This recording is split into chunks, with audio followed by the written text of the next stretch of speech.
Hugo Mola, le successeur naturel de Galtier pour le 15 de France? Garbajosa est formel. Xavier Garbajosa affirme que l'entraîneur du Stade toulousain Hugo Mola est le choix idéal pour devenir sélectionneur du 15 de France après Fabien Galtier. Les joueurs du Stade toulousain ne sont pas les seuls à avoir ajouté un nouveau trophée à leur palmarès. Comme Dupont, Ntamak ou encore Ramos, Hugo Mola peut lui aussi se targuer d'avoir remporté la Coupe des Champions. Et ce, non pas pour la seconde fois, mais la troisième. L'ancien trois-quarts était en effet du premier titre de Toulouse en 1996. Année où il a aussi soulevé le Brennus pour la troisième fois également après les succès de 94 et 95. Si on ajoute à cela le Grand Chelem de 1997 avec les Bleus dans le Cinq Nations, un bouclier européen en 2003 avec Castres ou encore une finale de Coupe du Monde en 1999, Mola possède l'un des plus beaux palmarès du rugby français. Mais ce sont surtout ses performances avec l'actuelle génération du Stade toulousain, avec 5 finales remportées en 5 ans, qui le placent comme un candidat potentiel à la succession de Fabien Galtier. Le technicien rouge et noir n'a jamais officiellement exprimé son désir d'être à la tête des Bleus. Il est vrai que c'est un rôle bien différent de celui d'entraîneur en club.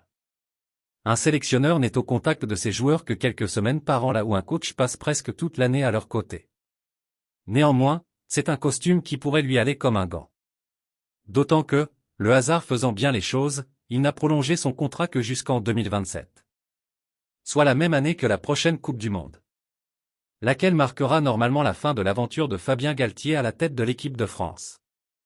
Si on pose la question de l'après-Galtier, il n'y a aucun doute, le meilleur, c'est Hugo Mola, lance Xavier Garbajosa pour le Midi Olympique.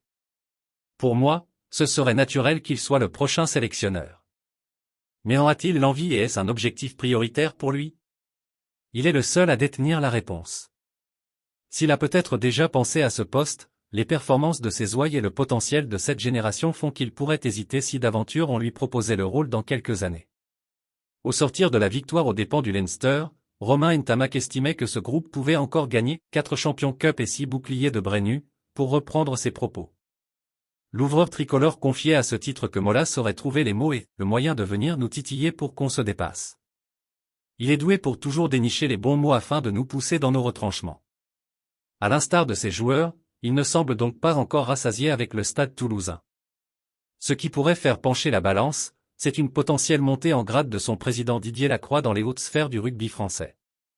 Quand tu as les meilleurs, tu veux les mettre au plus haut poste, souligne Garbajosa. Pour l'heure, il est vice-président de la LNR, laquelle est présidée par son prédécesseur à Toulouse, René Bouscatel. Comme Mola, il n'a publiquement pas exprimé un désir de changement. Mais ce n'est pas à exclure dans les prochaines années. Merci de bien vouloir activer la cloche et de cliquer sur j'aime.